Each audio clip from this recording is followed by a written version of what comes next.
Informasi lainnya saudara, duka keluarga pasien BPJS yang meninggal dunia pasca operasi di RSUD Abdul Muluk Lampung berlanjut ke ranah hukum. Orang tua korban melaporkan dokter ke Polda Lampung atas dugaan pungutan liar 8 juta rupiah.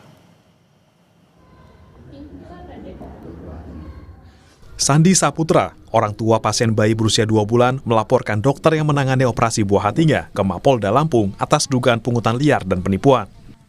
Sebelumnya, Alessia Erina, bayi berusia 2 bulan, meninggal pada 19 Agustus lalu setelah keluarga diminta mentransfer 8 juta rupiah ke rekening pribadi dokter untuk membeli alat medis. Kuasa hukum keluarga Supriyanto melaporkan dokter berinisial BR atas dugaan penipuan, penggelapan hingga pungli karena yang bersangkutan berstatus ASN. Keluarga juga menyerahkan bukti percakapan berisi permintaan uang dari dokter BR. Buju rayu terkait dengan opsi pembelian alat. Opsi pembelian alat itu yang kemudian diketahui faktanya adalah transfer di BPJS. Nah, ada bukti transfer dari pihak orang tua korban bayi Alessia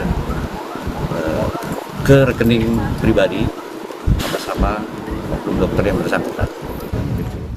Sandi Saputra menegaskan keluarga menyerahkan sepenuhnya proses hukum kepada kuasa hukum. Mereka enggan mengungkap kronologi karena masih trauma. Pada saat ini kemarin kebetulan belum ketemu di rumah orang tua aja karena saya kebetulan nggak ada di rumah. Mereka sudah sempat menghubungi atau seperti apa? Belum. Dan kronologinya saya masih belum sanggup menceritakan, masih dalam keadaan berduka. Terima kasih Bang. Menanggapi hal ini, Dr. Billy Rosan membantah melakukan pungutan liar. Ia mengaku biaya 8 juta rupiah yang diminta kepada keluarga pasien hanyalah sebagai opsi atau pilihan tambahan. Opsi itu ya serahkan keluarga. Sama seperti yang kemarin terjadi. Ada 2 opsi. Jadi ya saya tidak bisa menahan opsi. Keluarga yang memutuskan. Apakah saya sesuatu hal yang buat saya tertekan atau tidak, itu opsi. Tanyakan sama keluarga, opsinya kok bisa opsi. Terkait rekening transfer. Nggak ada lagi. Sementara itu, RSUD Abdul Muluk menonaktifkan Dr. Billy Rosan dari pelayanan pasien hingga adanya keputusan lebih lanjut. Sakit bersifat otomatik ya, tentunya kami jadikan beliau mungkin sanksi ataupun keputusan kami memang tidak ada toleransi terhadap apa yang menjadi pelanggaran sakit, dan tentunya kami akan memberikan suatu peringatan keras dan mengucapkan sanksi dari pihak manajemen dan komite medik. Tentunya ada suatu pelayanan yang mungkin beliau tidak melayani lagi ya sampai kita tentukan batas waktu. Saya kira ya. Pasca kasus dugaan pungutan liar terhadap pasien BPJS, Gubernur Lampung memastikan akan menindak tegas tenaga medis RSUD Abdul Muluk bila terbukti melakukan pelanggaran.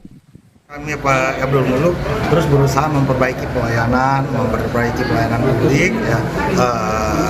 Kami tentunya hal seperti ini kami akan insya Allah tidak akan terjadi. Ini akan menjadi pelajaran bagi kami agar selalu memperbaiki pelayanan kepada masyarakat. Terima kasih. Hingga kini, pihak Polda Lampung masih mempelajari laporan serta barang bukti yang diserahkan keluarga korban. Roma Afria Idam, Kompas TV, Lampung. Lalu bagaimana kronologi dan pungutan liar yang dilakukan salah satu dokter di RSUD Abdul Muluk Lampung? Saat ini kami sudah bersama dengan orang tua korban. Selamat siang. Assalamualaikum warahmatullahi wabarakatuh Bapak Sandi dan Ibu. Kami turut berduka atas kehilangan atau meninggalnya Adinda Alessia Erina. Pak Sandi, yang pertama kali kami ingin tanyakan, boleh jelaskan terkait dengan laporan kemarin. Apakah sudah ada tindak lanjut atau bagaimana penerimaan dari Polda Lampung? Ya, untuk sementara info dari Polda laporan diterima, dan untuk perkembangannya kita menunggu juga monitor dari tim kuasa hukum Pak untuk terkait perkembangannya. Apakah sudah ada pihak-pihak yang dipanggil untuk dimintai keterangan dari informasi yang Anda dapatkan Pak Sandi? Untuk saat ini sih saya juga belum tahu karena belum ada informasi lebih lanjut Pak. Tapi komunikasi dengan pihak Polda Lampung berjalan terus atau seperti apa? Atau dengan kuasa hukum? Sementara pihak Polda Lampung terus berkomunikasi dengan tim kuasa hukum kita Pak. Nanti tim kuasa hukum akan menyampaikan langsung perkembangannya ke kami Pak.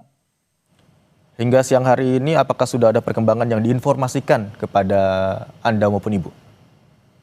Belum Pak, untuk saat ini belum ada perkembangan. Yang juga kami dan juga pemirsa Kompas TV ingin tahu Pak, bagaimana sebenarnya kronologi sejak awal hingga akhirnya pihak keluarga dimintai untuk membayar 8 juta rupiah yang alasannya dikatakan oleh sang dokter untuk membeli alat medis untuk operasi? Kronologi jelasnya sih Pak, pokoknya yang jelas Alesa ini didiagnosa setelah ronsen di rumah sakit Kalianda ini Pak, di ronsen dan dilakukan rujukan ke rumah sakit Abdul Muluk.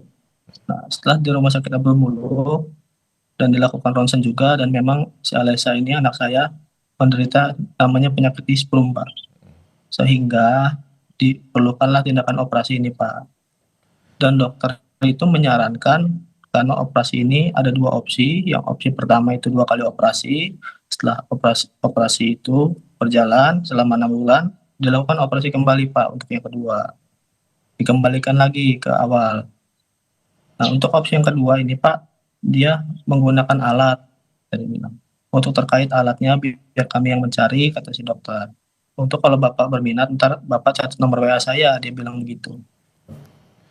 Pak Sandi atau Ibu sebenarnya sebelumnya setelah diberikan informasi, ada opsi kedua itu untuk membayar 8 juta untuk mentransfer langsung untuk digunakan untuk membeli alat medis. Apakah sempat konfirmasi ke pihak rumah sakit atas permintaan dokter tersebut? Saya tidak tahu Pak, karena saya juga emang tidak mengkonfirmasi dan saya juga tidak tahu prosedur lebihnya gimana di rumah sakit itu Pak. Pokoknya semua itu saya serahkan kepada dokter aja Pak. Tapi baru pertama kali ya Pak bertemu dengan dokter tersebut atau sebelumnya sudah pernah periksa kemudian ditangani dengan dokter yang bersangkutan?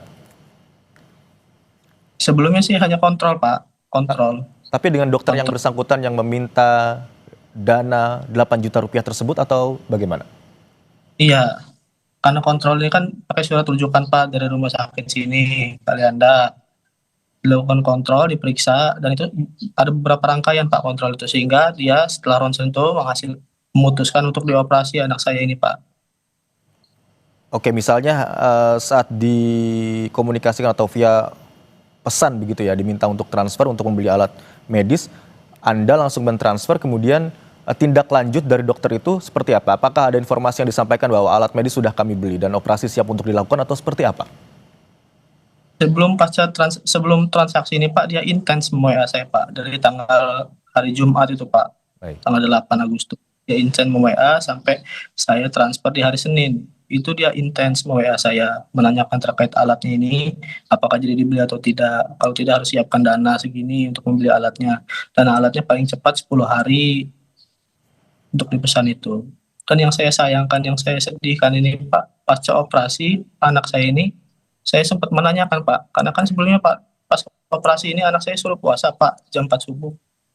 Di jam 5 sorenya, saya mau WA dia, mau sampai kapan anak saya ini puasa, dan itu tidak direspon Pak oleh beliau Pak. Baik. Kondisi Di jam 7 malamnya lagi Pak, saya WA untuk terkait selang, dia juga tidak merespon. Kondisi sebelumnya pas operasi di jam 2 sampai jam 6 itu Pak masih nangis Pak. Anak saya ini nangis, masih aktif lah merespon baik Pak. Tapi di setelah jam 6 itu, ke depannya dia pikir saya dia tidur Pak.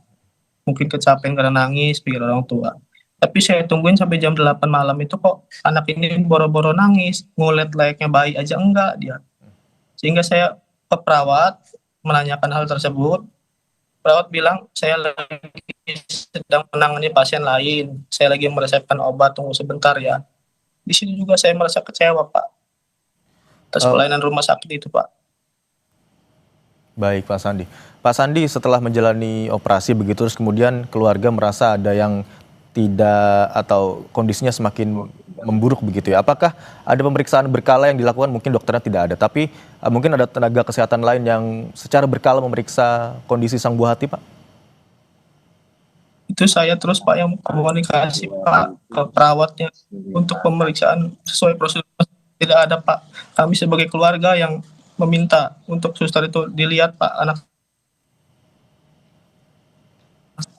Pak Sandi? Iya Pak. Baik, Pak Sandi, ini kan sudah dilaporkan kasus ini, dugaan pungutan liar yang dilakukan oleh salah satu dokter di RSUD Abdul Muluk Lampung. Lalu bagaimana atau apa harapan keluarga setelah laporan dilayangkan ke Polda Lampung? Harapan saya sih Pak ya, sebagai keluarga, kedepannya sih kalau bisa jangan sampai hal-hal yang kayak begini terjadi lagi Pak. Kalaupun emang perlu ditindak sesuai hukum yang berlaku, Baik. saya sepenuhnya menyerahkan kepada pihak kuasa hukum. Dan juga saya memohon dan meminta agar supaya ini menjadi perhatian khusus buat pimpinan rumah sakit untuk memberikan pelayanan yang terbaik khususnya kepada masyarakat Lampung ini Pak. Karena yang saya tahu rumah sakit Abdul Muluk ini kan rumah sakit nomor 1 rujukan di Lampung Pak. Baik. Harapannya sih ya itu Pak. Baik, tentu saja kami juga berharap kasus ini dapat terungkap secara transparan, terang benderang dan juga seadil-adilnya, dan sekali lagi kami mengucapkan turut berduka cita atas meninggalnya Adinda alias Syairina. Terima kasih Bapak dan Ibu, Pak Sandi dan juga Ibu atas informasi yang Anda bagikan di program Kompas Siang hari ini. Selamat siang.